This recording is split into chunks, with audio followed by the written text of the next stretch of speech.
Alright, guys, once again, Mr. Mohnberger. Um, Parrot in the Oven by Victor Martinez. This is chapter 6, The Rifle. My sister Magda lived and breathed to caress her records. She was wild eyed about them, and danger threatened anyone who touched even the most needle worn and milky surface. She had a stack as thick as an elephant's spine in the corner of the room, and copies, sometimes three, of her most precious favorites. She'd either slip them inside the uh, flange flanks of a metal rack or save them in a wooden box with a lever switch that locked with a miniature key.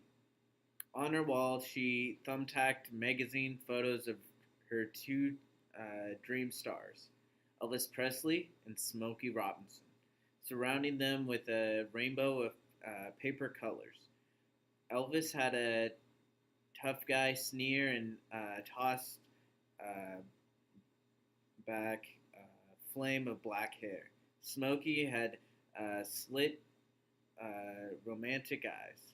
More than once, I caught her drooping her head over them, dreaming.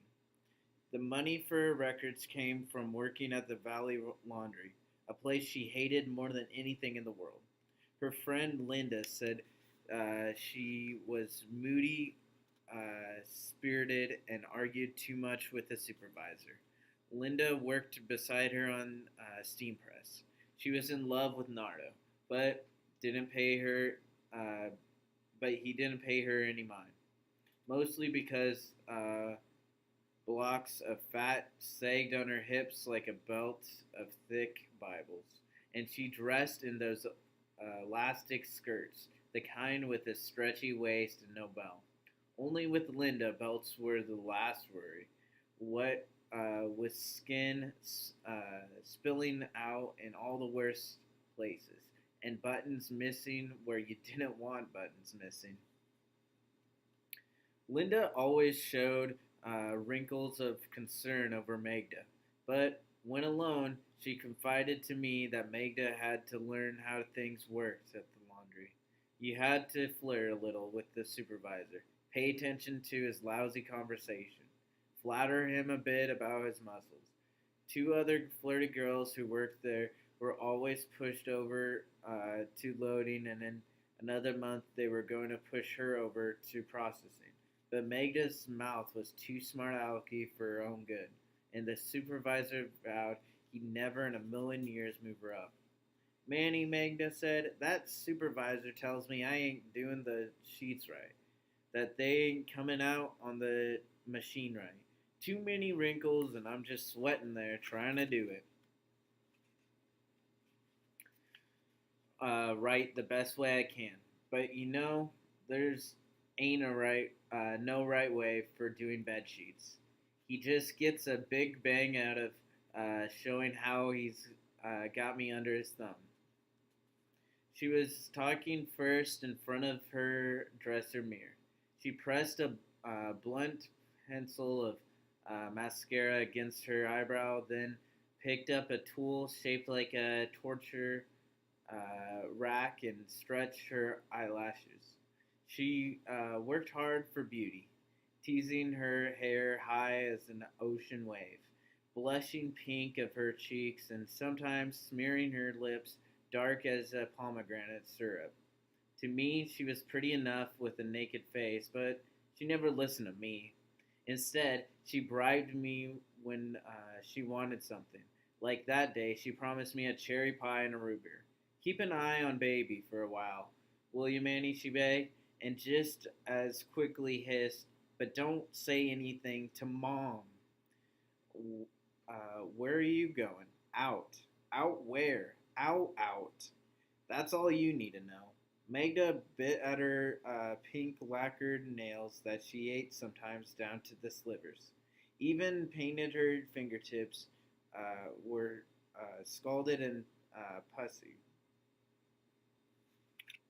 She had a secret boyfriend, and since mom was at grandma's putting things away, and dad was again at Rico's. She got me to stay home and babysit Petty while she smooshed with me over by the maple trees. If Mom found out she had have fainted dead away, Dad would have boiled over faster than salted water. Adjusting the belts of her skirt, Magda straightened her collar.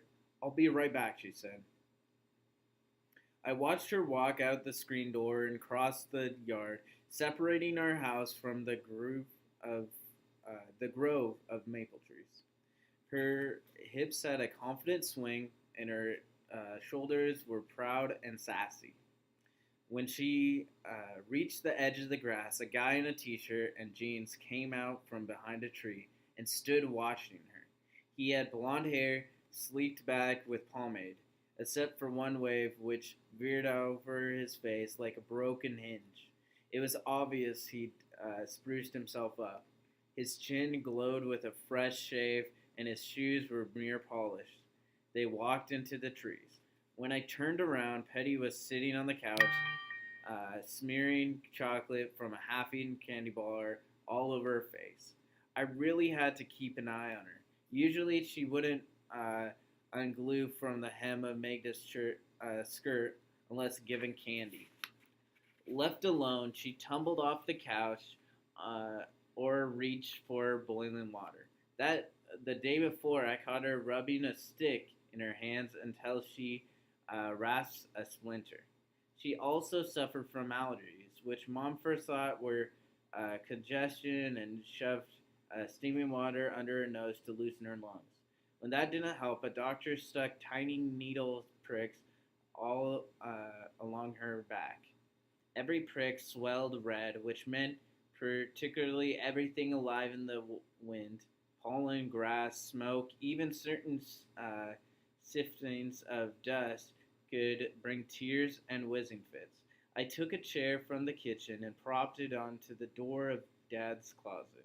Reaching back into the shelf, I scraped my knuckle on the aimer of his rifle.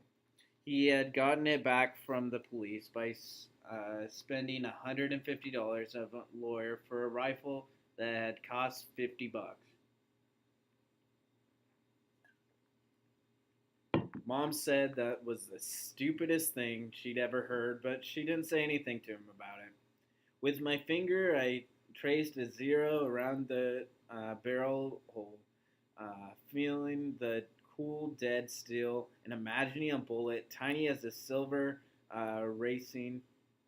as a sliver racing up my arm and zinging into my brain. I searched around some more and found what it looked for. Uh, the box of dominoes. "Come on, Petty," I said, wiping chocolate from her face. "Let's build a house." Most kids act like your fingers are made of hot glass when you touch them, but not Petty. She liked people to wipe her face or squish the soft pillows of her arms. If you rubbed her head, she'd get drowsy and knock out in a minute. I stood the dominoes up one by one. After settling Petty's hand on her lap, I announced a ta-da and tapped the first domino. They collapsed in a rifling clink of doom, but Petty didn't notice this spectacle. At the last second, she turned her head to the door, her eyes anxious for Magda's return. "Come on now, Petty," I pleaded, gathering the dominoes into a pile. "Look, let's build a house." Petty rose and climbed down to the couch. She stretched her neck in the direction Magda had gone, pressing her temple against the window pane, her breath blurring a small balloon of glass. "Did she go to the store?" "Yeah, she went to the store." "Why'd she go to the store for?" "She went to get some root beer." I noticed her dirt black tennis shoes crushing smudges on the couch. "You know, Petty, you shouldn't be stepping on the cushions. You know how Mom gets." "There's root beer in the refrigerator." "Not the kind that tastes like vanilla." "Uh-huh, that kind too." "Did I say vanilla? I meant chocolate." "Chocolate?" "Yeah, chocolate." Petty's eyes narrowed, keen with suspicion. You're lying, ain't you? She said. Hey, I'm no liar. Yeah, you are a liar. Big fat gordo liar. No, I'm not, I said, although I could tell by her face that she knew I was lying. Petty slapped a hand on her pant leg and turned back to the window. When smaller, she was always arguing gibberish. Her speech was hard to understand, but you could tell when she was mad at you. She'd scrunch her face, and her fist would open and close with fury. Usually, though, I had fun teasing her into tantrums, but only when Mom and Magda were unknown caller around. Um,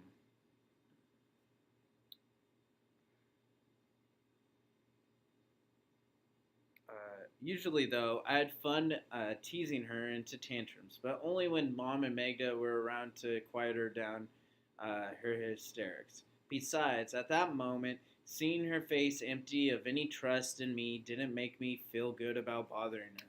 Come on, Petty, I said. Look. Look at the house I built.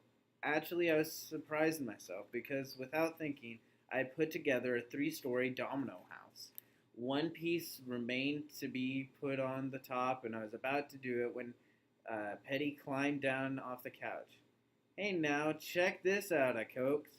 It ain't even just any old house, it's a regular place. Avoiding my eyes, Petty knelt on the floor, shuffling her knees closer. As she did, she placed her fists on the floor and pushed it forward. Before I could stop her, she bulldozed the domino house to rubble. Now, what did you do that for? I said, my voice lengthening in a whine. She didn't say anything, only inched back a little on her knees. Instead of getting up, though, she suddenly splashed all the dominoes runes across the floor. Because you're a liar! There wasn't much to do after that. Afraid she'd start screeching, I quietly collected the dominoes and slipped them back into the cardboard box. Sulking, her eyes squeezed shut, she sat back on the couch. I thought how Magda, if she were there, would probably toss around pouty faces with her for hours. She liked to argue and backbite with her, and laugh when Petty pressed her hands to her slides, or her sides in anger.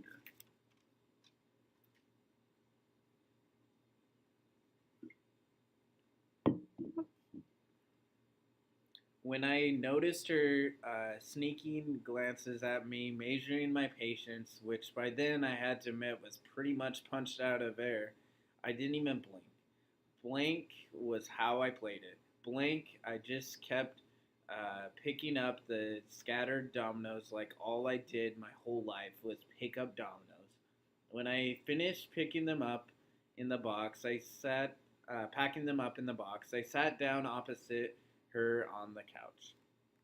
After a while, she stood up, roughly tucking her t-shirt into her pants. Peering once at me with tight eyebrows, she looked down at the floppy laces of her tennis shoes, and after another lightning glance at me, knelt down to tie them.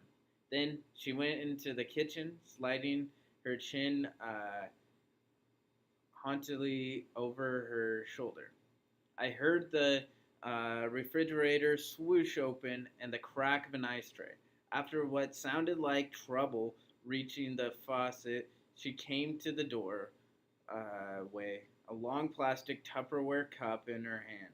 She sipped from the rim, watching me, shaking her head in little yeses and nos. I answered her with sizzling stare, then turned quickly around like the sight of her had offended my eyes. After a while, I felt a little tap on my head. When I turned around, Petty nudged her forehead into my shoulder. She didn't say anything at first, only uh, looped her wrist around my neck. You're not a liar, she said, finally in a forgiving voice. It's okay, I said, wiping my shirt. A small slick of snot had dripped from her nose onto my shirt.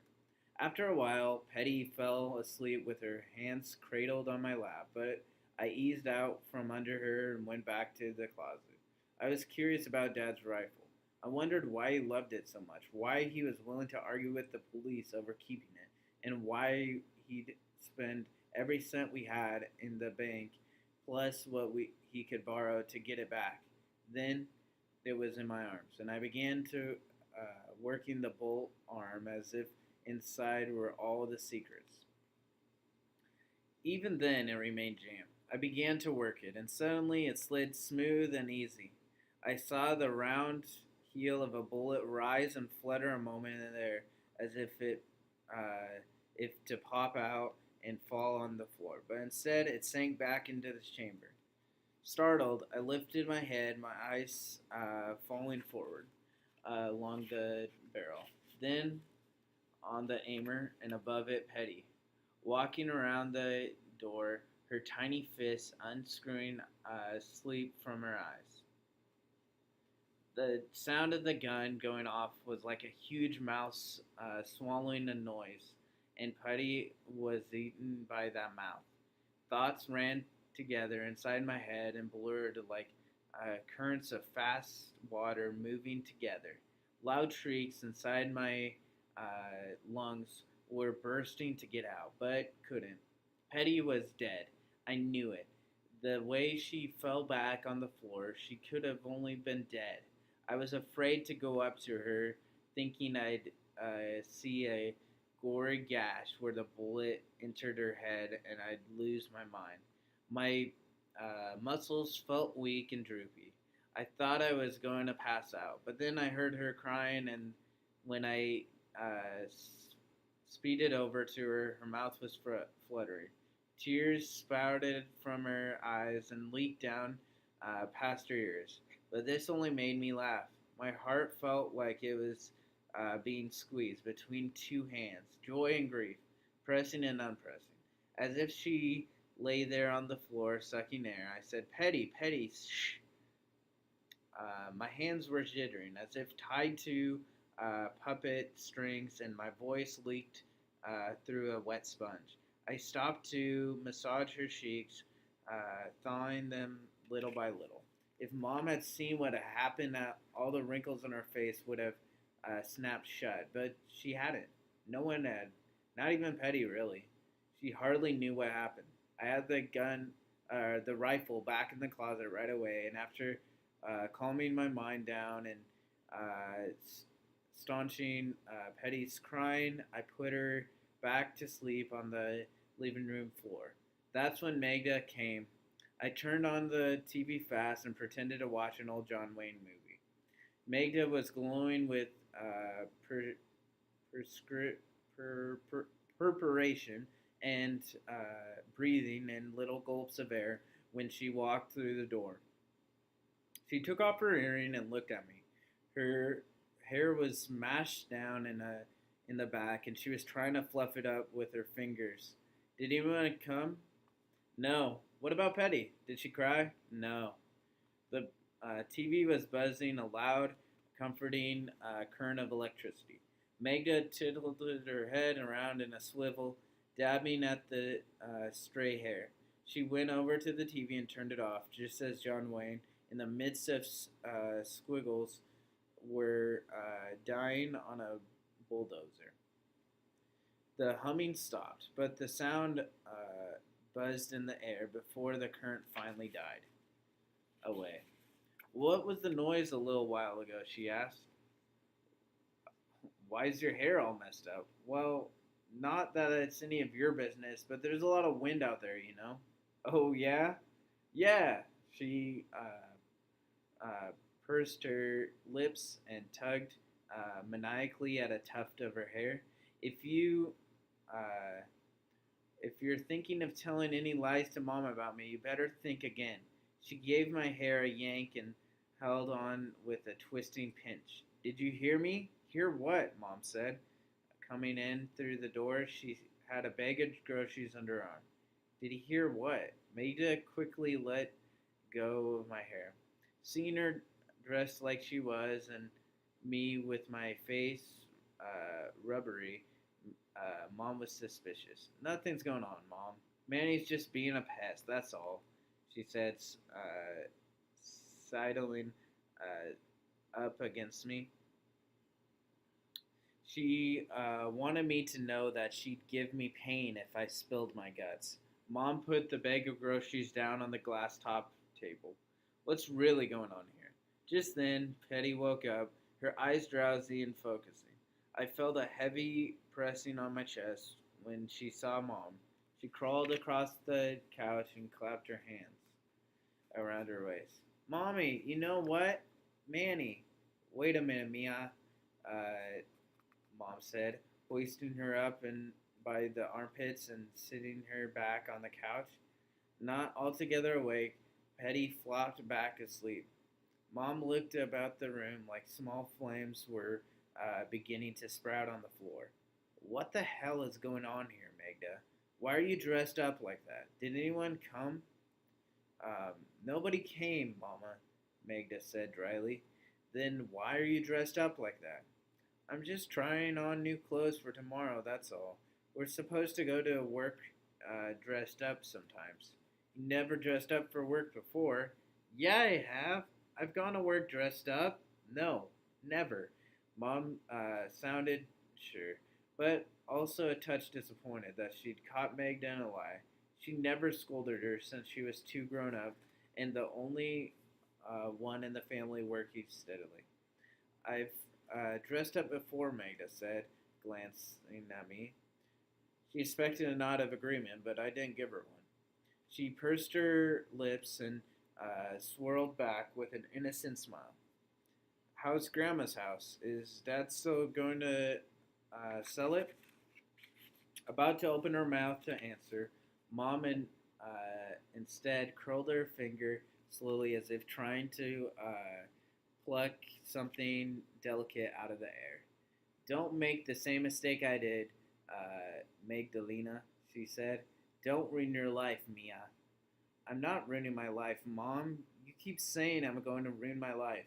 Mom shook her head like she was listening. She gathered up her own thoughts and would use them to do the figuring. Your father and I ran off together when I was 16. You were already big in my belly. For a moment, she looked to put her hand on Magda's shoulder, but held back, rubbing her arms. Don't make the same mistake I did. That's all I have to say. At first, Magda said nothing. If she'd kept quiet, everything might have blown over, but then an angry heat began seeping into her face. She could understand Mom being angry at her. She could accept any punishment, but she couldn't accept the fact that she had already been judged, especially in the voice Mom used, a voice like an accusing needle, and there was nothing left for her to do but be guilty. Magda, breathing heavily, pinched her eyelids tight. You don't tell me what to do, she said in an even voice, but squeezing her fists. Then she widened her mouth. You shouldn't ever tell me what to do. I'm not telling you what to do, Mom said, surprised by her sudden anger. Yes, you are. You are, Magda said, unclamping her one finger from her scratchy knuckles. If you ever tell me about my business again, I'm going to leave. You hear me? Me and Linda will get our own place. What will you do then, huh, Mom? With no money. What will you do then? Mom looked like she'd been poked in the chest with an ice pick. She stammered. There was a squeak in her voice. Mija, I only... Uh, her voice sparked a watery tinkle in my throat, but trinkle in my throat. But there was nothing I could do. When Mom and Magda warred against each other, it was their war, and anyone who got in between them became an enemy. Magda's arm was fierce. Magda's face was fierce and loaded with hurt. She braced her legs and wiped a splash of spit from the side of her twisted mouth. Whatever scolding or advice Mom had once been able to give her, she wasn't going to take anymore. That's when Mom's eyes began to weaken, and she bent down slowly to pick up the groceries from the glass-top table. She walked into the kitchen and set the bag rustling on the linoleum. It tipped over, and a can of pork and beans rolled out, stopping on the metal flange of the counter and bobbing back. Mom watched it, then turned to open the closet door next to the pantry. She grabbed a broom, shrugged, and began sweeping the straw bristles, scraping the floor. First one corner, then another. She herded the dirt to the center of the room. I pulled out a bed sheet from the hamper and for the rest of the afternoon lay down in the hallway underneath. The water cooler relieved that Mom hadn't forgot about me, almost shooting petty. I crunched lightning out of ice cubes and watched the sun slowly whistle whittle away the shadows from the walls. The sun pressing down on everything was too crippling to let anyone do anything other than drag oneself around. In that heat, even the birds squirmed, and if you stood in the sun, it was like your shadow was groaning to escape. My mother kept coming in and telling me to get out of her way. Once to bring in the chairs from the kitchen where she mopped the floor, another time to string a clothesline from one end of the hallway to the other. Water swished in the kitchen sink as she squeezed cloths against the scubbard, uh, churning them, racking and splatting them as she ruffled the wetness out. Mom, how are those gonna dry under the cooler? I asked, raising up my elbow. Oh, they'll dry. Don't you worry about it. In this heat, even ice will dry. Besides, you don't have to worry. The cooler's going off. Off? Yes, off, she said, shoving her feet. Do you think electricity is free? She didn't turn off the cooler, though. Her hand paused over the switch, and she sort of half turned her head towards me. Then she bustled back to the kitchen. I don't know how long I lay there, not thinking anything, watching the clothes flutter under the cooler breeze. I saw one of Magda's dresses hanging above me on the clothesline, a flower print with fluffy shoulders and gardenia patterns stitched on the bottom hem. I saw Nardo's white shirt that he used when he was a busboy, with ghosts of smudges on it. Whenever he sprouted beyond his sleeve size, Mom trimmed his clothes and passed them down to me. Then I began thinking a lot of things. I thought about this girl in school, Maria. She sat behind me in class, and I could feel her breath on my neck, smelling of caramel candy.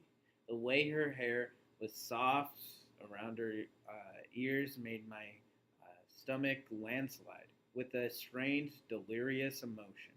For a long time, I remember I couldn't touch anything without feeling a little current of mystery traveling inside of it. All my thoughts were coming forward, one by one, then flying away. I thought about the time in spring after the rains came and everything sighed, how I climbed the largest maple in the big lawn and looked around. I could see people walking under me, hear their voices as I lazily veered on the branches, the wind twittering the leaves. I thought about Nardo, who was hardly ever home anymore, always on the move, drinking with his wino friends, snatching up his coat while feeding a long line of excuses to Mom's disbelieving ears.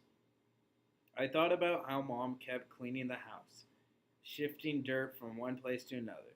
Maybe she thought she could get the house so uh, spanking, shining, that someday it'd disappear in one great sparkle, and she'd be free. I thought about Dad. How on his breezier days, he'd unhook the buttons on his sleeves and fix something around the house. When was he going to quit butting his head against the wall? When was he either going to break it or break his head? I thought about happy times too. I thought about Grandma. How when she got her new eyeglasses, she discovered Mexican movies. She'd like to see the singer Silveris, uh, cradled in her costumes of spun radiance, and watch westerns from Mexico with brick red sunsets and a ribbon of blue mountains in the distance. For a long time, I lay there thinking, my head pillowed on my arm. Thoughts came like damp, echoing coughs, and the air felt empty. I sort of began to feel like no gravity was holding me, and I was spiraling down a long black tunnel. Looking up, I remembered the bullet which I figured got buried inside the cooler shaft. I prayed no one would ever see it. The thought of how close I'd come to killing Petty gave my lungs a peculiar sponginess, as if, apart from my body, they had been sobbing for hours.